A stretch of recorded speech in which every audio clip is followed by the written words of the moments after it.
La clasificación de tumores odontogénicos y maxilofaciales, vamos a hablar en este caso de los tumores odontogénicos, son todos aquellos tumores que derivan de células provenientes de la formación de los dientes.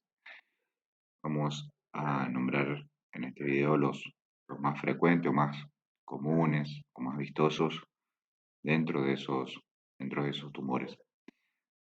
Para también contar, en el caso de los carcinomas, cómo hay parámetros que vamos a utilizar, no por ahí para sabernos quiénes son, sino ciertos tips como para poder clasificarlos.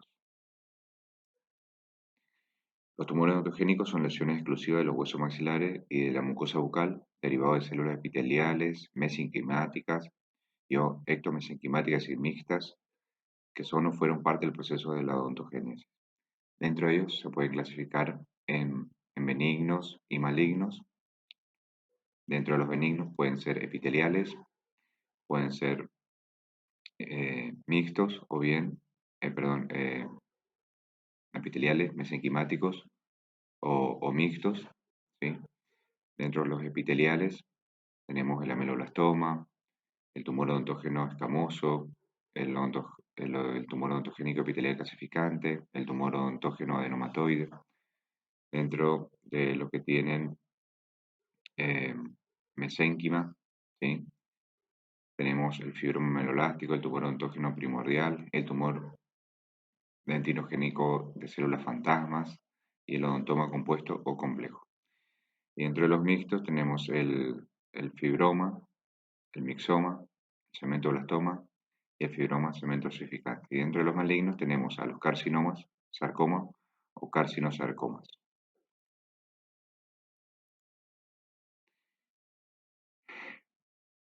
En el caso de la imaginología, siempre nosotros debemos describir o tener en cuenta la ubicación para poder describir o empezar a describir a una lesión, sobre todo cuando es una lesión realmente llamativa, que provoca gran destrucción, abarca una gran superficie. En cuanto a la ubicación, debemos describir, obviamente, la localización donde está ese tumor, su ubicación anatómica.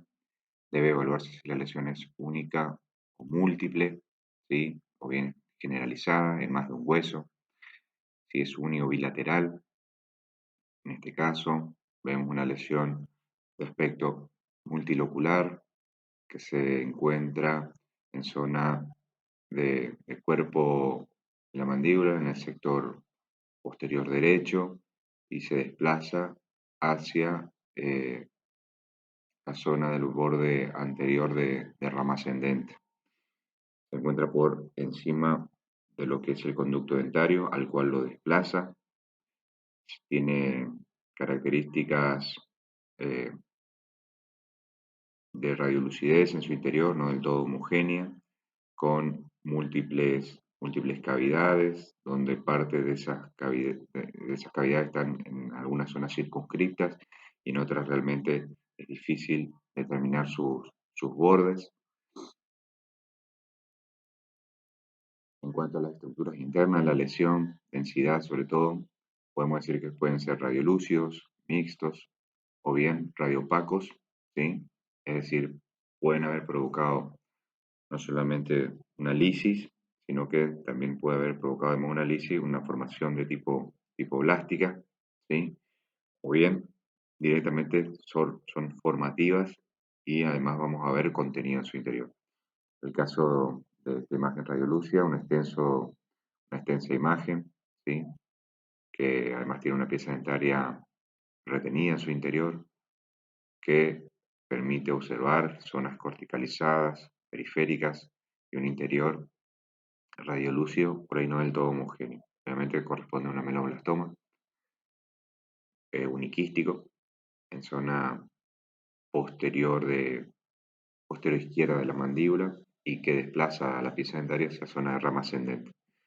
En el caso de una lesión mixta con bordes corticalizados, es predominantemente radiolúcido, ¿sí? Pero presenta calcificación en su interior, corresponde a un fibrodontoma meloblástico. Y en el caso radiopaco provoca extensiones, una retención de una pieza dentaria y presenta además obviamente múltiples eh, múltiples imágenes radiopacas, ¿sí? Las cuales están rodeadas totalmente por un halo radiolúcido y a su vez están eh, circunscritas por un halo radiopaco, posiblemente corticalizado. Obviamente corresponde a un odontoma, en este caso complejo, porque es una masa de tejido donde no podemos diferenciar estructuras como bien organizadas, como si fuera un mini diente de esmalte, dentina o cemento. En cuanto a la forma de la lesión, reconocer obviamente la morfología tumoral contribuye al diagnóstico. ¿Qué forma tiene? Si es redondeada, ovalada, semicircular, alargada, triangular, ahusada. En el caso de límites de la lesión, podemos decir que estos límites, ¿sí?, pueden ser definidos de tipo corticalizado, como en este caso, pueden estar eh, límites, pueden ser difusos, es decir, en este caso es una displasia fibrosa en mandíbula, es difícil establecer la interfase del tejido sano o del tejido enfermo.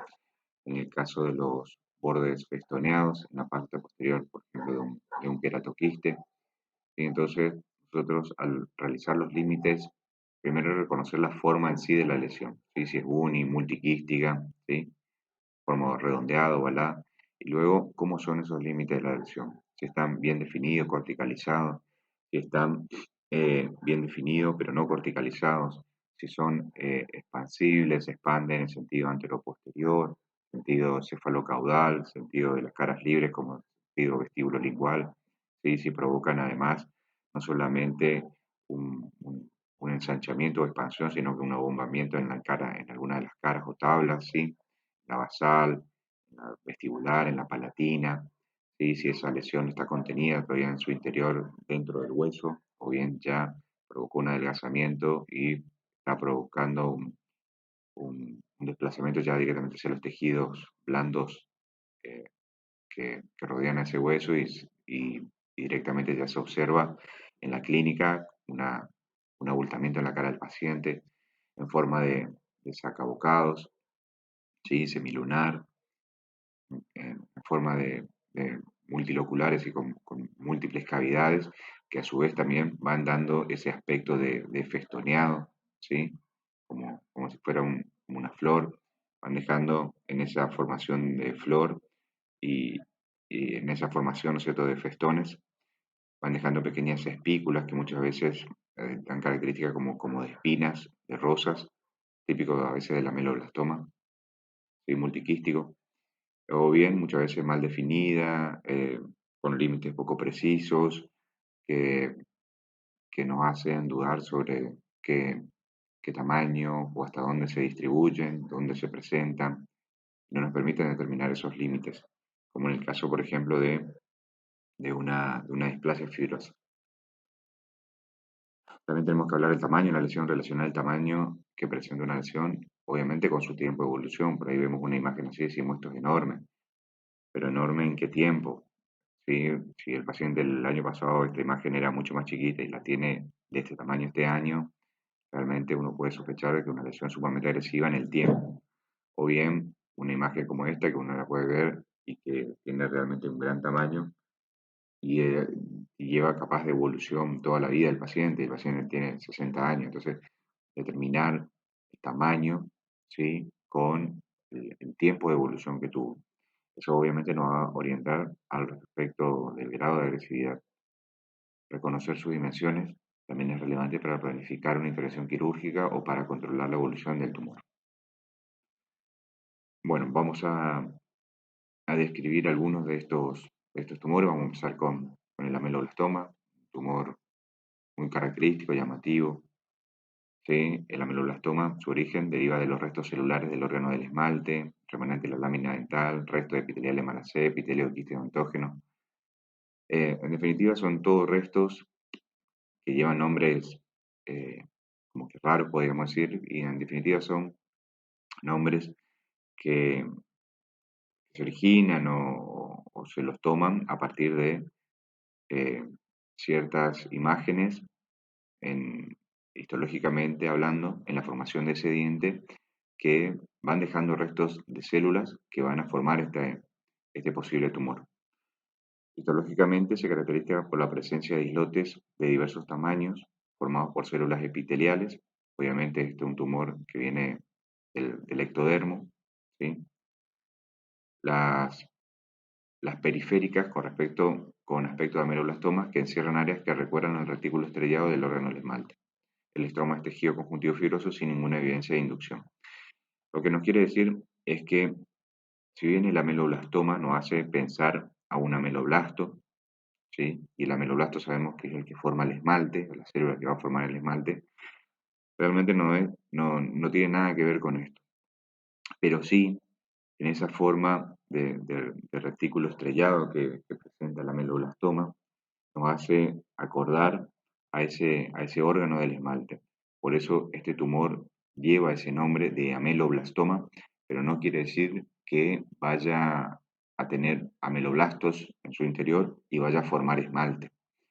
Realmente es una lesión que no provoca tejido duro, sino que provoca una lisis directamente en el hueso, y lo vamos a describir a continuación. Entonces recordemos que el ameloblastoma nos lleva a pensar en ameloblasto, pero nada tiene que ver con él, sino que su nombre deriva porque sus células recuerdan al retículo estrellado del órgano del esmalte en esa etapa histológica de la formación del esmalte dentario. La ameloblastoma, su clasificación desde el punto de vista clínico radiológico, lo describimos como sólido multiquístico, que es el más frecuente, ¿sí? Multiquístico, o bien el extraóseo o periférico. Las características radiográficas obviamente son de pompa y jabón y de las espinas de rosas, son muy características, es una de las mnemotecnias que utilizamos para muchas veces recordarlos. Dentro de ello vemos obviamente el uniquístico, ¿sí? Solo reciban un 10%, cuando se tratan con curetaje, la gran mayoría son mandibulares. Este tipo de ameloblastoma posee un comportamiento menos agresivo y un pronóstico mucho más favorable, pero no quita que sea una lesión que pueda adquirir un gran tamaño, provocar reabsorciones, desplazamientos, abombamientos, borramiento de la cortical del conducto. Ni siquiera la desplaza muchas veces, sino que directamente eh, eh, borra directamente todo a su paso, expande, ¿sí? En el caso del multiquístico, o sólido, es el más frecuente, se origina centralmente, pero suele crecer en todas las direcciones, ¿sí? Anteroposterior, cefalocaudal, invadiendo el tejido local y destruyendo el hueso. Las lesiones son no encapsuladas y presentan un porcentaje de recidiva de hasta un 90% si son tratadas con curetaje. Y obviamente tenemos el extraóseo periférico, que constituye aproximadamente solamente el 5% de los ameloblastomas, se localiza con mayor frecuencia en el maxilar inferior. Generalmente se trata de una lesión que crece con lentitud y es menos agresiva que los ameloblastomas uniquísticos o multiquísticos, pero es una lesión también bastante destructiva, como podemos ver, se da sobre todo en la parte periférica y afecta más a los tejidos blandos. Características clínicas. Los signos y síntomas más comunes son la tumefacción, sentimos un abultamiento, dolor muy, muy raro, sobre todo cuando empieza a comprometer elementos nobles como los conductos dentarios nerviosos. Tiene una frecuencia un poco mayor en hombres que en mujeres, en su gran mayoría aparece en el maxilar inferior, casi en un 80%. La mayoría de los pacientes presentan una inflamación indolora del lado afectado, su crecimiento es lento, intraoralmente se observa una masa de tamaño variable, la cual da la apariencia de un ensanchamiento óseo. La lesión tiende a infiltrarse apareciendo la mucosa de color normal, a veces se ulcera cuando tiene gran tamaño, ¿sí? Producto también muchas veces del trauma masticatorio. Los dientes del área pueden presentar movilidad por la reabsorción radicular, por la presión del tumor, y muchas veces también cuando tiene un gran tamaño, al apretarlo, como que crepita el hueso, como que es una cáscara de hueso, de huevo, que al presionar uno ya siente ya que realmente ese hueso se ha bombado y está prácticamente muy adelgazado, producto del gran tamaño que tiene el tumor. Cuando nosotros observamos obviamente este tipo de imagen, vemos obviamente que es una imagen sumamente destructiva, que abarca un gran tamaño, ¿sí? Nos va a llamar la atención y nosotros En el transcurso que vamos a ir describiendo la lesión, dónde se ubica, tarde o temprano esa cantidad de información o referencia nos va a llevar al nombre del tumor. Nunca tenemos que pensar en el nombre del tumor antes que su descripción, porque muchas veces vamos a tener la posibilidad de errar en el diagnóstico. Entonces, decir, bueno, dónde se ubica, en este caso un sector posterior, ¿sí? Cuerpo de la mandíbula, y luego se desplaza hacia zona de rama ascendente, sobre todo afectando la porción anterior y media de esa rama, llegando hasta casi cerca de la escotadura sigmoide. Tiene un mayor eje en sentido casi vertical, tiene una pieza dentaria en su interior, provoca, podemos decir, en algunas zonas hasta borramiento de la cortical del conducto, aunque se lo puede observar. Presenta desplazamiento de la pieza dentaria, reabsorciones de la pieza dentaria, se observan ahí como en forma de picos, ¿sí? Ya no es una remodelación, es una reabsorción. Borramiento del borde anterior de la rama ascendente, inclusive ha borrado la línea oblicua externa. Abombamiento posiblemente de la abombamiento y desplazamiento de la basal, adelgazándola. Inclusive veo como doble ventana, posiblemente alguna de las caras, o vestibular o lingual, esté ya fenestrada, ¿sí? El tumor ya directamente esté haciendo contacto, ya salió de la cavidad ósea, está haciendo contacto con la mucosa bucal. Es decir, qué tipo de lesión es, en este caso una lesión aparentemente de tipo lisis, que provoca una lisis, destrucción del hueso, expansión y abombamiento. ¿Qué forma tiene? Una forma alargada, usada, ¿sí? En sentido, en este caso más vertical. ¿Qué edad tiene el paciente? Un paciente con aparente 25 años, joven, adulto joven. Sexo del paciente, ¿sí? Muchas veces hay lesiones que se dan más en hombres que en mujeres o viceversa. Sexo, bordes, como son los bordes, si son límites precisos, pero mal definidos, ¿sí? Que presentan o no nitidez, que permiten su, su total circunscripción de la lesión, o bien hay zonas donde realmente está ausente y no podemos determinarlo. Cómo es su contenido, en este caso radiolúcido, eh, con aparente homogeneidad, por más que nosotros obviamente tenemos que saber que hay superposiciones de imágenes y veamos que hay tonos más blancos, más grises, más negros, pero más o menos se comporta de un aspecto homogéneo, que puede ser uni o multilecular, en este caso uni, si desplaza o no pieza dentaria, conductos, ¿sí? Si reabsorbe, corticales, raíces, si expande corticales. Bueno, todo eso debemos escribir y tarde o temprano toda esa descripción nos va a llevar al nombre del tumor. En el caso de estas imágenes, lo mismo, describir ubicación, zona posterior inferior, zona posterior de mandíbula, en este caso derecho, que trata de desplazarse en sentido mesiodistal, con mayor eje en sentido horizontal, por encima de lo que es el conducto, ¿sí? Cavidades multiquísticas, cavidades, pero multilocular, en algunas zonas con bordes bien definidos, pero no del todo precisos, ¿sí? Donde se observa una leve corticalización. Recordemos siempre que la corticalización eh, es una formación que hace el hueso. El hueso sabe hacer solo, hace, lo único que sabe hacer es formar hueso, entonces muchas veces para contener la lesión, él forma un halo radiopaco que es cortical para contener esa lesión, pero muchas veces la velocidad del tumor no le permite, entonces a medida que va formando, él la va rompiendo, se va infiltrando, entonces hay zonas que vamos a ver como que los bordes están bien corticalizados, eh, porque puede que el tumor haya dejado de crecer en ese sentido, le dio tiempo al hueso de formarlo, pero el hueso ya se está imbrincando y metiendo hacia otra zona. Entonces no vamos a ver muchas veces límites bien precisos.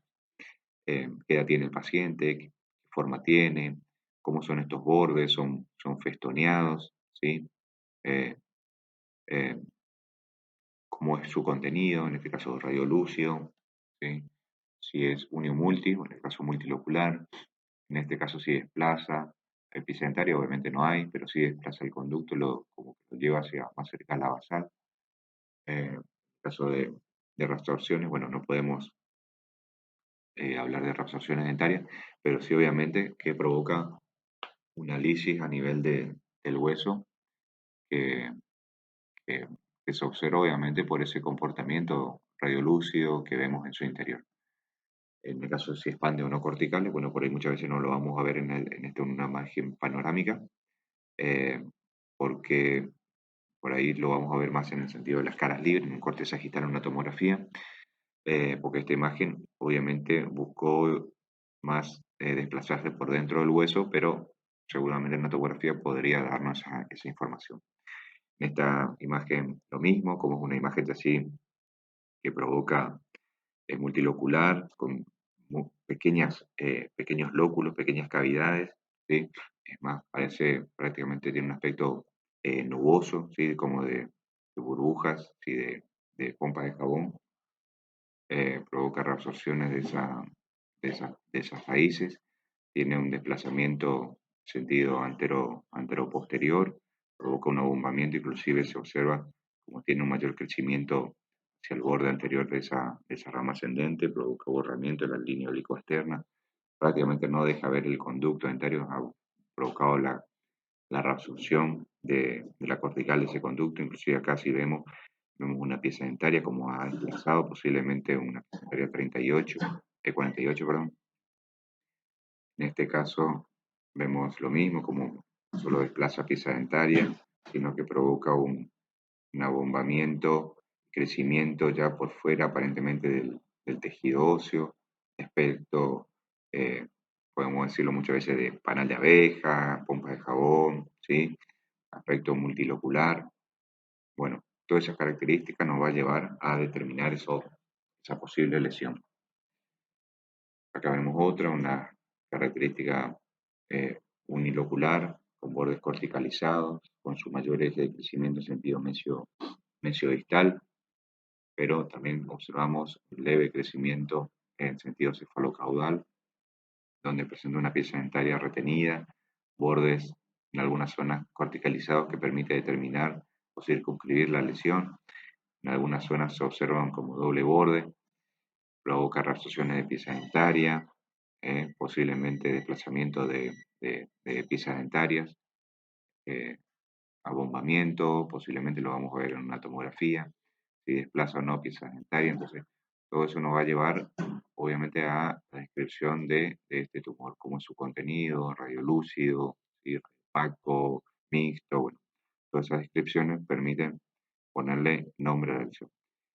Inclusive, si observamos algunas imágenes, parece como que directamente al conducto seguramente en una tomografía, podríamos ayudar para ver cómo posiblemente lo desplaza y lo lleva hasta la basal de esta pieza, de, de esta basal mandibular. Vemos esa misma imagen en una tomografía y ahí podemos observar directamente cómo desplaza ese conducto, lo lleva hacia la basal, ¿sí? Bien abajo, cómo provoca eh, reabsorciones de esas piezas dentarias, como hay zonas donde está corticalizada y hay zonas donde directamente por ahí no se observa esa cortical, ¿sí? Porque la lesión se va imbrincando, tiene mayor velocidad que lo que el hueso lo puede contener, ¿sí? Vemos su desplazamiento antero-posterior, ¿sí? En la imagen axial vemos cómo provoca bombamiento, si la comparamos con la del lado opuesto, vemos cómo tiene mayor tamaño, ¿sí? Directamente la trama medular ya no es la misma, ¿sí? Directamente está ausente, hay una lisis, imagen radiolúcida del todo homogéneo, provoca bombamiento, desplaza el conducto, bueno, todas esas características nos van a permitir, obviamente, muchas veces también describir la cortical alveolar. Recordamos que el hueso tiene una cortical, una tabla palatina, una tabla vestibular, y dentro tiene una cortical que es alveolar, que es la que es del alvéolo, que va a contener a esa pieza dentaria, y esa porción alveolar, esa cortical alveolar, muchas veces íntegra, sí que se observa con mayor precisión en una polirradiografía periapical, va a estar ausente. Entonces también nos va llamando la atención de hasta dónde puede estar ese tumor. En el caso de los, eh, de los tumores, vamos a hablar en este caso del odontoma, que es un tumor de tipo mixto, ¿sí? Eh, este tumor odontógeno de tipo mixto es un tumor benigno, se considera como un amartoma de tejido odontógeno con diferentes estados de diferenciación histológica y morfológica, ¿sí? Es decir, puede tener diferentes tipos de tejidos, ¿sí? Y a su vez diferentes formas, puede ser desde un dientito pequeño hasta una masa como de plastilina donde se le mezclan todos los colores y uno no sabe directamente de qué estructura esta forma. Representa el 60-80% de los tumores odontógenos, se da sobre todo en niños y adultos jóvenes, y muchas veces son obviamente hallazgos radiográficos. La radiopacidad es igual o superior a la de un diente y los tipos pueden ser complejos o compuestos. En el caso del odontoma complejo, vamos a observar una malformación en la cual los tejidos dentales tienen un patrón desordenado y desorganizado, ¿sí? Es como una masa de plastilina de todos los colores que uno no sabe ya de qué color es. Bueno, sería algo como eso, generalmente asociado a la impactación de un diente. La mayoría de las veces son hallazgos radiográficos. Desde su tamaño eh, pueden variar y obviamente también provocar la expansión de tablas. Siempre están rodeados por un halo radiolúcido que a su vez está rodeado por un halo radiopaco, que es una cortical que la circunscribe. Los odontomas complejos son de tamaño variable, en algunos casos son muy grandes, suelen ser más grandes los odontomas complejos que los compuestos. Es una masa irregular radiopaca, tiene un halo radiolúcido, como le decía, y rodeado por un borde corticalizado radiopaco. Ahí lo vemos, ¿sí? Esa masa plástica, radiopaca, circunscrita por un halo radiolúcido, que a su vez está circunscrito por un halo radiopaco cortical. Recordemos que, que en su proceso son muy similares a la formación del diente, entonces van a tener esas características similares. En el caso de los compuestos, la estructura es semejante a la de un diente, pero de morfología y tamaño diversos, son como mini dientes, ¿sí? Más rudimentarios, menos eh, anatómicamente similares. Es posible distinguir en cada uno de los dentículos esmalte, dentina y pulpa de esos, muchas veces de esos dientes, ¿sí? Esmalte, dentina, pulpa, ¿sí? Son más comunes, es más común que el odontoma complejo, ¿sí? Eh, y suelen ser cavidades muchas veces más chiquitas, pero obviamente que pueden tener muchos dientes en su interior. Los odontomas compuestos generalmente son más pequeños, miden menos de 2 centímetros, hay excepciones. La imagen clásica son múltiples dentículos rodeados de un halo radiolúcido, como en este caso, ¿sí? Con bordes corticalizados, ¿sí? Que delimitan la lesión, generalmente no desplaza las tablas ni vestibulares ni palatinas, pero muchas veces coinciden a veces con la erupción de una pieza dentaria retenida porque están en el mismo lugar y vamos a encontrar también imágenes como esta, pieza dentaria retenida por la presencia de ese odontoma que evita obviamente la erupción de esos dientes. Eh, Acá observamos obviamente múltiples dentículos redondeados por bordes corticalizados, ¿sí? Rodeados por un halo radiolúcido. En el caso de estos tumores mixtos también vamos a describir al fibroma ameloblástico, ¿sí? El fibroma ameloblástico, su origen son las células del germen o folículo o papila dental. La edad, sobre todo sean chicos adolescentes, 14 años, localización mandíbula, zona de molares, expande hueso, desplaza dientes, pueden ser unio multiloculares, de límites definidos, radiolúcidos, isodensos, rodeados por un halo radiopaco hiperdenso, ¿sí? Su, su crecimiento es lento, expansivo y asintomático, asociado a un diente retenido, puede producir expansión de corticales y migraciones de piezas dentarias, como en este caso. Casi siempre el diagnóstico se realiza casualmente o por revisiones de rutina o por la ausencia de que no sale una pieza dentaria. Radiográficamente se presenta como zonas radiolúcidas, multiloculares, ¿sí? Con expansión de tablas tanto corticales, vestibular o palatinas, por lo que es difícil diferenciarlo de otras lesiones de aspecto similar como la meloblastoma o el quiste dentígero cuando está asociado a un diente, en este caso muchas veces retenido. El fibroma meloblástico puede derivar a un sarcoma meloblástico y más raramente a un carcinoma mucoepidermoide. Por eso también su, su descripción, debido a que por ahí no es tan frecuente, pero sí su comportamiento, al ser tan agresivo, debemos de conocerlo. Si observamos, obviamente vemos bordes festoneados, una cavidad, en este caso, eh,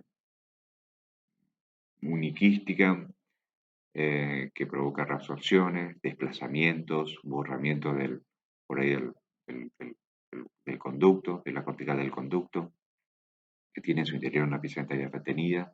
Inclusive hay zonas que en esta panorámica ya observamos como más radiolúcidas, ¿sí?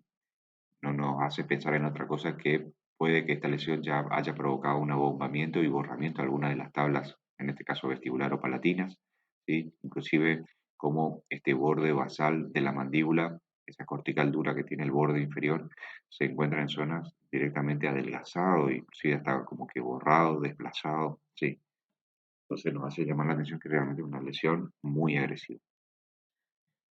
Si vemos en una tomografía esta misma imagen, vamos a observar esas, esas características, ¿sí? De abombamiento, borramiento de las corticales de muchas veces del conducto dentario inferior, ¿sí? Imágenes festoneadas, donde se observan como una lesión, si bien uniquística, zonas como que son multicavidades, con pequeña presencia ya de, de- de tejido un poco más radiopaco en su interior, hiperdenso. Obviamente, como es una lesión, muchas veces recordemos de tejido mixto, no solamente vamos a ver formación de tipo de tejido blando y de ectodermo, sino que también de tejido calcificado. Entonces, eso también nos hace llamar la atención la presencia de esas pequeñas, como que esquirlas que encontramos en su interior, ¿sí? Radiopacas, cómo provoca ensanchamiento directamente en la tabla, adelgazándola y en algunos lugares posiblemente fenestrándola y ya la lesión, queriendo salir ya de su, de su trama de tejido óseo hacia los tejidos blandos. Luego tenemos al cementoblastoma, que es una, es una lesión de tipo mesenquimática. El cementoblastoma es un tumor que forma cemento desorganizado y vascular y a nivel apical, rodeado por una cápsula tejido conectivo, ¿sí? Poco frecuente. Su origen obviamente se da en los cementoblastos, que son las células que van a formar el cemento, pero estos son de tipo neoplásico, es decir, malignos, eh, que derivan del ligamento periodontal. Obviamente se origina, se cree, por una irritación al traumatismo, al impacto masticatorio excesivo, un golpe. La edad se da en adolescentes, es decir, personas jóvenes, se localiza sobre todo en mandíbula, en zona de premolares y molares, provoca expansión de hueso, desplaza diente y provoca dolor. Las fases o estadio de la mineralización, obviamente, si bien es una imagen radiopaca, ¿sí?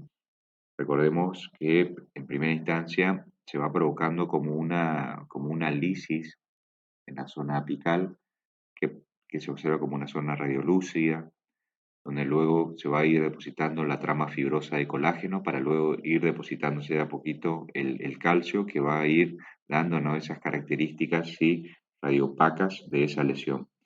Pero siempre esa lesión va a estar circunscrita por un gran halo radiolúcido que circunscribe esa lesión y luego puede que no podamos determinar muy bien los límites o un borde corticalizado para esa lesión. En este caso, muchas veces también el halo radiolúcido no es más que la misma trama colágena que está esperando muchas veces el depósito de calcio para seguir agrandándose. Vemos también en una imagen oclusal cómo provoca desplazamiento, tiene no solo gran tamaño en el sentido cefalocaudal, sino también gran tamaño en el sentido de las caras libres, cómo provoca inclusive abombamiento de las tablas, ¿sí? Luego también otro tumor del tipo mesenquimático, ¿sí? es el mixoma, es un tumor que se origina de los restos de la papila dental o restos odontogénicos, es poco frecuente, se da en personas de 30 años, sobre todo más en mujeres, localización sobre todo en mandíbula, zona de molares, es una lesión que expande hueso, reabsorbe y desplaza raíces, provoca dolor si se infecta. Es una imagen rara de ver, pero es una lesión que vamos a observar como una lesión radiolúcida que no tiene realmente límites precisos. Su aspecto es como si tuviera telaraña en su interior, de raqueta de tenis, como si fuera una descarga eléctrica de un rayo, ¿sí? Se observa como pequeñas manchas así de tabiques en su interior, provoca gran expansión, ¿sí? En todos los sentidos, provoca desplazamiento de epicentarias, importante eso, es una imagen obviamente que va adquiriendo, dependiendo del tamaño que lo vayamos a encontrar, un gran tamaño. Vemos cómo comparamos esta imagen de este lado de la mandíbula y de este lado realmente vemos el gran crecimiento, realmente ha crecido, podemos decir hasta 3 veces el tamaño que debería haber tenido esa mandíbula. El mixoma es de características radiolúcido, hipodenso, su aspecto lítico en su interior, da un aspecto muchas veces multilocular, de aspecto de raqueta de tenis, y como de un entramado de telaraña, como una descarga eléctrica, así, con bordes poco precisos y mal definido, puede crecer mucho y genera poca reacción perióstica. Es decir, el hueso prácticamente no, no puede determinar, o la velocidad de la cual crece el tumor, no puede formar una cortical para circunscribir a la lesión. Realmente la lesión va mucho más rápida o le llama muy poco la atención al hueso y el hueso directamente no puede hacer nada. Expande el hueso, localmente es agresivo, ¿sí? Vamos a ver tabiques en su interior, ¿sí? Cavidades, pequeñas cavidades, en algunos cortes. Esto nos da la característica de esa multilocularidad que tiene, ¿sí? Inclusive en algunas zonas como reabsorbe epicentaria, ahí vemos como que está cortado como que en pico, ¿sí? Recordamos que una cosa es remodelar y otra cosa es reabsorber. La remodelación siempre se da de forma redondeada, cuando ya empezamos a ver en forma de pico, de ángulos rectos, ¿sí? Ángulos obtusos, vamos a describir que ya es una reabsorción. En este caso, una reabsorción radicular, la pieza dentaria número 45. Y bueno, luego vamos a describir también dentro de esos tumores odontogénicos, en este caso de tipo mesenquim, a ver dónde estamos, lo voy a mostrar. Perdón, ya dentro de los tumores maxilofaciales, vamos a describir en este caso a la displasia, que la vamos a encontrar como lesiones fibroóseas u osteocondromatosas, ¿sí? Que ya son lesiones tumorales maxilofaciales, es decir, que ya sus células no derivan de la formación del diente, sino que son producto de células que van a formar los huesos de la cara. En este caso vamos a encontrar la displasia fibrosa, son lesiones óseas benignas que se caracterizan por la sustitución del hueso del tejido óseo normal por tejido conjuntivo fibroso celular dentro del cual se forman estructuras óseas no funcionales. Es decir, el hueso se va, se va a remodelar y va a cambiar su estructura normal por tejido fibroso. Las células pueden derivar de la médula ósea y ahí vamos a tener dos tipos, la monostótica y polostótica. Dentro de la monostótica tenemos la convencional y la agresiva. Dentro de las polistóticas tenemos el querubismo, el síndrome de Jeff, que son poco comunes realmente, pero están descritas, no las voy a nombrar. Después tenemos otras que derivan del ligamento periodontal, como las lesiones osteocementarias, entre las cuales tenemos la displasia fibrosa periapical y la displasia fibrosa florida. La displasia fibrosa, nosotros vamos a describir, en este caso, la monostótica y la polistótica, que son aquellas que derivan nuevamente de la médula ósea. A pesar de que es un trastorno genético, se produce a causa de una mutación genética que no se transmite de padre a hijos. Este trastorno no tiene cura. El tratamiento que puede consistir en cirugía, se enfoca en aliviar el dolor y reparar o estabilizar los huesos. Tenemos dos tipos.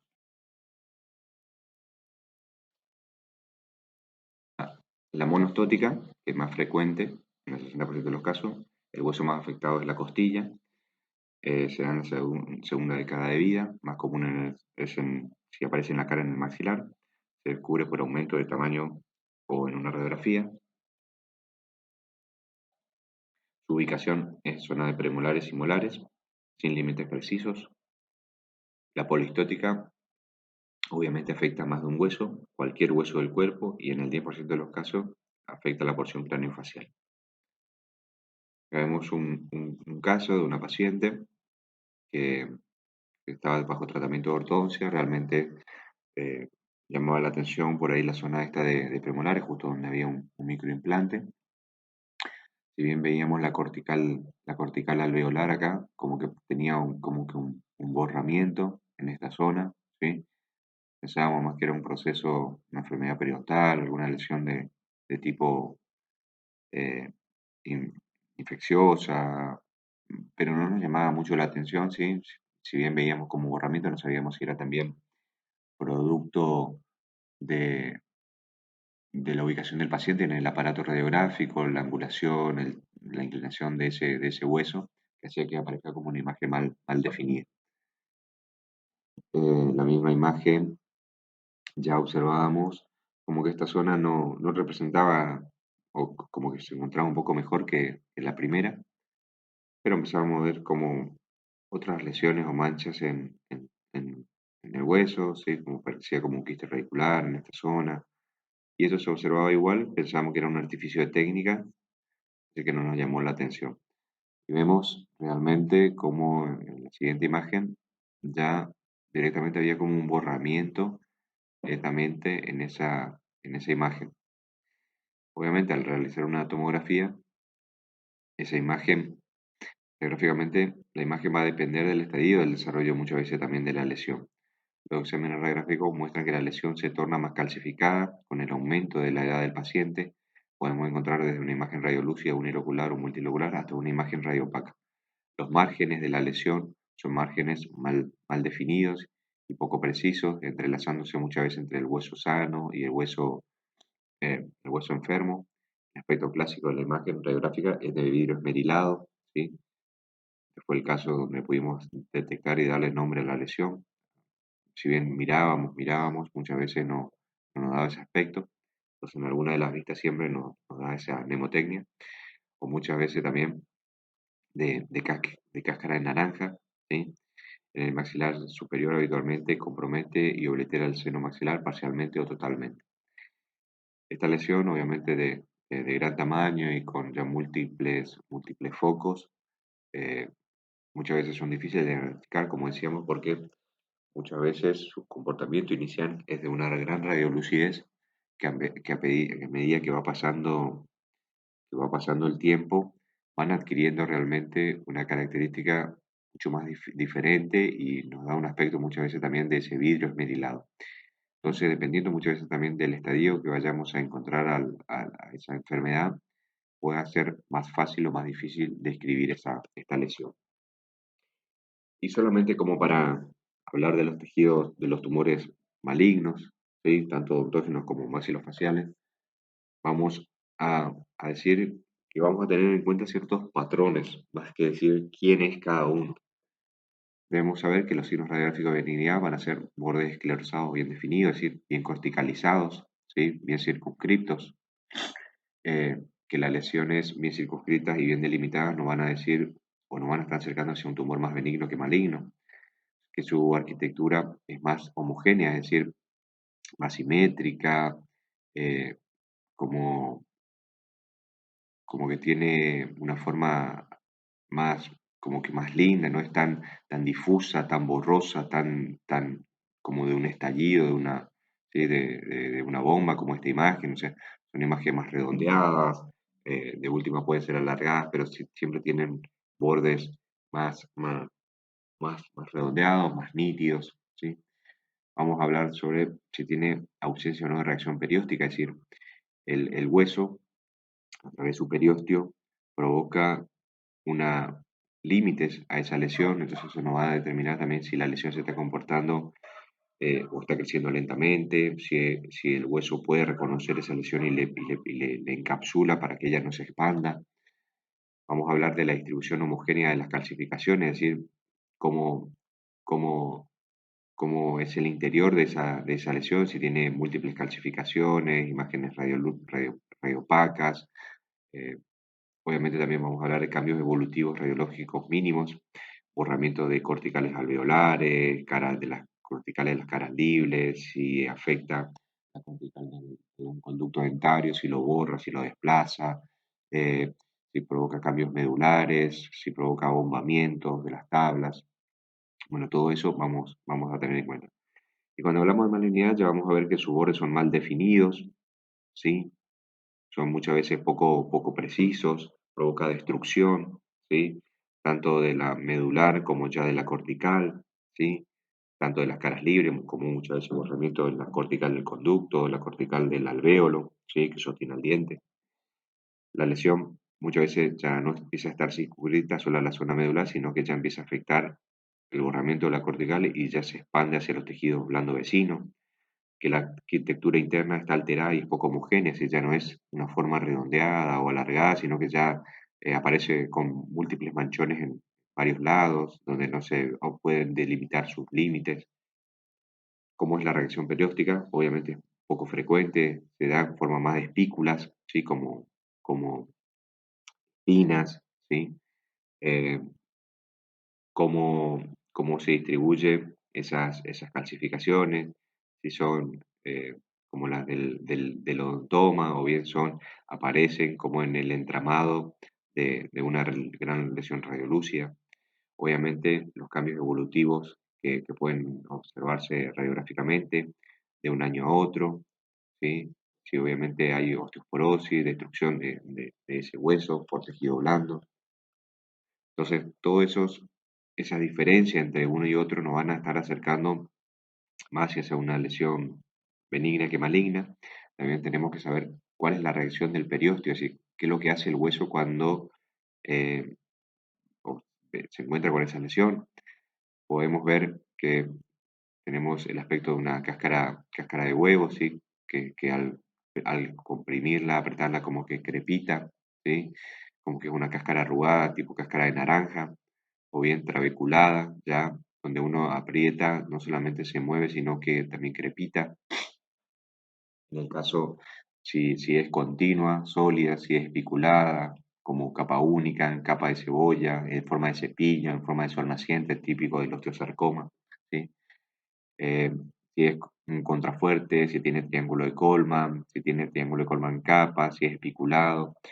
Este es típico del ameloblastoma. Muchas veces al crecer el periósteo va formando una capa, él lo vuelve a romper, él va formando otra capa, la vuelve a romper, entonces se observa esas líneas, ¿sí? Que tratan de circunscribir a la lesión, pero nunca con éxito. En cuanto a la continuidad, muchas veces podemos observar que tiene forma elíptica, porque trata de contener esa lesión, muchas veces es ondulante, ¿sí? O como que festoneada, muchas veces laminar, solo una lámina, muchas veces multilaminar, espiculada, en forma de triángulo de Colma, muchas veces esa cortical se encuentra rota, bueno, todas esas características que son a veces difíciles en realidad también de verlas, pero muchas veces en alguno de los cortes se puede determinar o observar alguna de esos, eh, de esas imágenes o mnemotecnia que utilizamos como para poder ir determinando los diferentes tumores. Dentro de esos grandes tumores vamos a encontrar algunos que forman huesos, otros que forman cartílagos, otros que son tumores de células gigantes, otros que son tumores de médula ósea, otros son directamente metástasis, son tumores de otra zona del cuerpo que también se empiezan a propagar en los huesos, tumores vasculares, tumores de tejido conectivo, otro tipo de tumores no clasificados actualmente, o lesiones pseudotumorales. Bueno, de todas esas lesiones, nosotros nos vamos a basar en este tipo de descripciones como para ir guiándonos hacia uno u otro lado para poder escribir.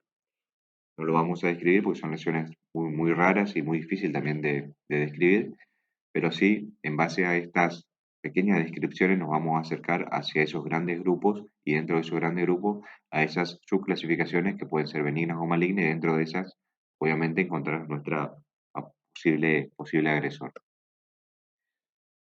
Luego vamos a hablar de las infecciones en los maxilares, que si bien no están clasificadas, nosotros vamos a hacer una pequeña descripción de cada una de ellas, que en definitiva son producto eh, de bacterias, de procesos de caries que se dan en la boca, que obviamente la caries es la enfermedad que afecta a todos los seres humanos eh, y es la lesión más común en la boca.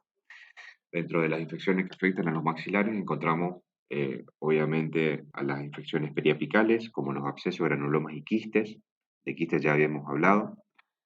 En el caso también vamos a encontrar la osteitis condensante o osteomielitis esclerosante focal, la osteomielitis, en este caso la supurativa, la osteomielitis superióstica, osteomielitis esclerosante difusa, la periostitis proliferativa o osteomielitis de Garré, osteoradionecrosis, necrosis vascular por bifosfonato, infecciones pericoronales como la pericoronaritis o la foliculitis.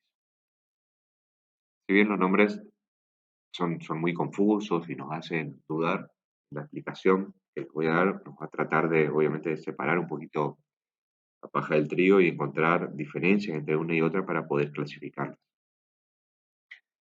Las infecciones periapicales, en este caso abscesos, granulomas y quistes, los productos infecciosos de una pulpa necrosada pueden drenar a la cavidad bucal o a los tejidos periapicales. Si drenan a la cavidad bucal, no habrán síntomas clínicos ni radiográficos. Si en cambio drenan a los tejidos periapicales, puede formarse una lesión en el hueso aguda o de tipo crónica. Obviamente una carie o un trauma va a provocar una pulpa necrótica, que se muera esa pulpa del diente. Esto va a provocar una periodontitis a nivel apical, ¿sí? Una lesión periapical que puede ser de tipo aguda o crónica. En el caso de sea aguda, se va a formar un absceso. En el caso de sea crónica, se va a formar un granuloma. Obviamente, de uno u otro puede migrar un granuloma a un absceso o un absceso a un granuloma. El absceso, en definitiva, va a migrar hacia una osteomielitis. El granuloma puede migrar a una osteomielitis o bien a un quiste periapical. En el caso de las infecciones periapicales, vamos a hablar de los abscesos. Esto pueden ser agudos o crónicos. En el caso de los agudos, obviamente hay una necrosis a nivel pulpar, producto de una carie y traumatismo. ¿Sí? No se va a apreciar radiográficamente porque es un proceso muy rápido que no va a provocar lisis todavía del hueso, por lo cual nosotros no lo vamos a apreciar. Recordamos que tenemos que darle tiempo al hueso que se destruya para que nosotros podamos verlo radiográficamente. En el caso de un absceso periapical crónico, este comienza como una lesión aguda, ¿sí? O bien crónica. La infección no es tan virulenta y la resistencia del huésped es elevada. Clínicamente tiene leve molestia, pus que drena por la mucosa del paciente, por la encía. Radiográficamente vemos una zona radiolúcida con pérdida de la lámina dura. Ahí se observa como está ensanchada y borrada. De este lado casi ni sí, no se la encuentra, no se la ve. De tamaño variable. No suele expandir hueso, límites definidos, pero no del todo preciso, no corticalizado. Eso nos da el aspecto de que no podemos decir que está por acá, pero no podemos tener seguridad que sea ese el límite. Y puede contener muchas veces una banda de trabéculas, de trabéculas esclerosadas, como muestra esta imagen, pero no es la típica imagen de la cortical. En el caso de las infecciones periapicales, en el caso del granuloma, se forma como respuesta a una irritación intensa. Se localiza en el ápice de un diente desvitalizado, es decir, muerto, necrosado en su pulpa. Puede derivar de un absceso o ser la consecuencia directa de una necrosis pulpar. La inflamación y el aumento de presión vascular inducen a una reabsorción en el hueso alveolar que luego es sustituida por tejido de granulación. Vemos una imagen como que, eh, si bien vemos que hay una lisis, ¿sí? Vemos que hay un entramado de tejido óseo, ¿sí? Superpuesto, que no es la típica imagen de un quiste, ni siquiera de un absceso. Clínicamente no presenta síntomas clínicos, el diente si bien está muerto, desvitalizado, por lo que puede tener un color oscuro, hay insensibilidad a la percusión, no produce expansión en el hueso. Radiográficamente es bastante variable, generalmente se observa una lesión radiolúcida con límites poco definidos. Alrededor de la lesión suele observarse una banda de trabéculas, sí, pero sin gran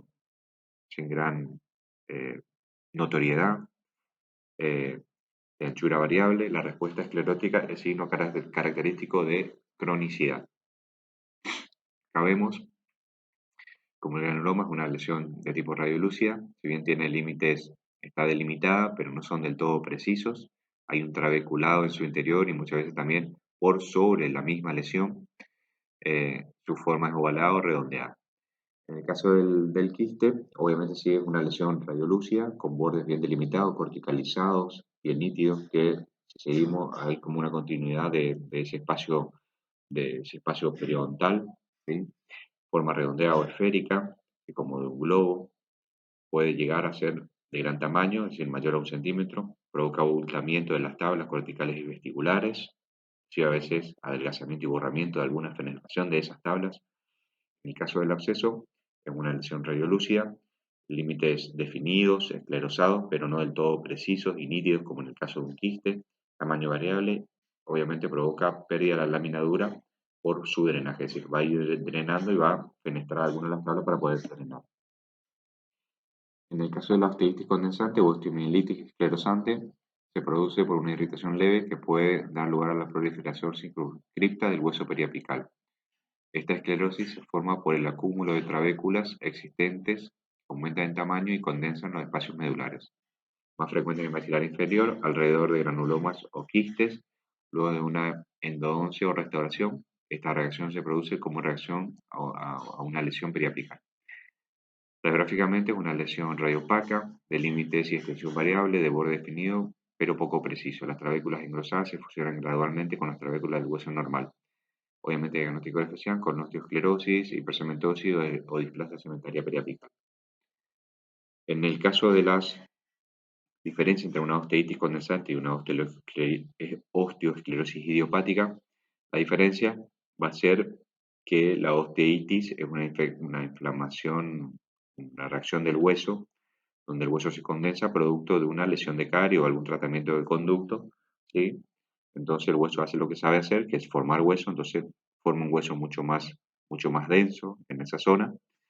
Y en el caso de la osteosclerosis idiopática, vamos a ver como una condensación de ese hueso de límites poco precisos muchas veces, ¿sí? Que se provoca obviamente por el trauma oclusal.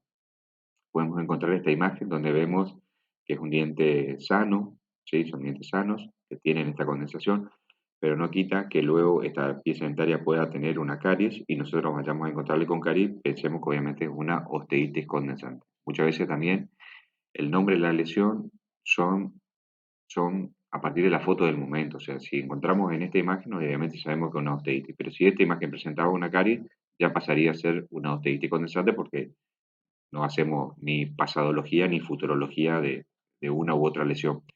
Pero sí que las dos imágenes son similares, la diferencia es cómo está esa pieza dental. En el caso de la osteomielitis supurativa, es la inflamación de la médula ósea con producción y secreción purulenta de pus, la etiología, infección de un conducto radicular, infección del ligamento periodontal, infección de una herida post-extracción, fractura, metástasis o foco infeccioso. Existen factores predisponentes como malnutrición, diabetes, leucemia, anemia, enfermedad de Paget, displasia floría, alcoholismo, estado post-radiación. En el caso de la osteomielitis pueden derivar obviamente de un absceso o de un granuloma. Son infecciones, como dicen, producto desde un diente hasta un trauma, una fractura. En el caso de la osteomielitis supurativa, vamos a ver que la clínica afecta con mayor frecuencia al sexo masculino y se localiza con mayor frecuencia en el maxilar inferior, zona de premolares y molares. La osteomielitis puede ser aguda o crónica. La aguda se desarrolla en pocos días y generalmente se origina a partir de un absceso.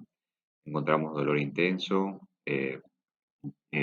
abultamiento de los ganglios linfáticos de la zona, ¿sí? Puede haber parestesia, labial o fiebre. A medida que la lesión avanza, aparece hinchazón, edema y eritema. Radiográficamente, vamos a encontrar que no se observa ningún signo radiográfico. Pasados los 10 días, las trabéculas comienzan a perder la densidad y sus siluetas se vuelven borrosas. Luego aparecen pequeñas zonas radiolúcidas solitarias o múltiples.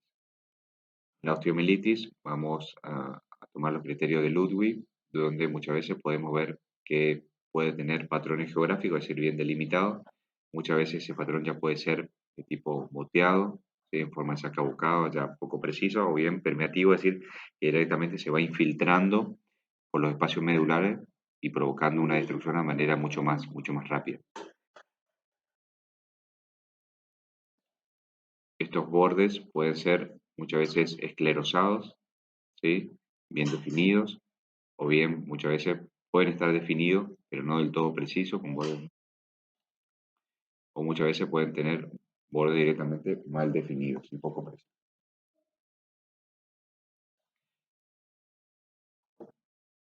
A medida que la lesión avanza, el hueso adquiere un aspecto apolillado, ya que las zonas radiolúcidas aumentan de tamaño y quedan separadas por islotes de hueso aparentemente normal. Se ven desprendimientos, segmentos de hueso necrosados que se identifican como secuestros óseos. Estos se ven más densos que el hueso circundante, luego va perdiendo esa densidad porque se van disolviendo por la acción lítica de la pus. La supuración puede perforar la cortical, el periósteo, la piel, la mucosa y formar un trayecto fistuloso hasta la superficie. Este trayecto se observará radiográficamente como una franja radiolúcida que atraviesa el cuerpo maxilar inferior y perfora la cortical.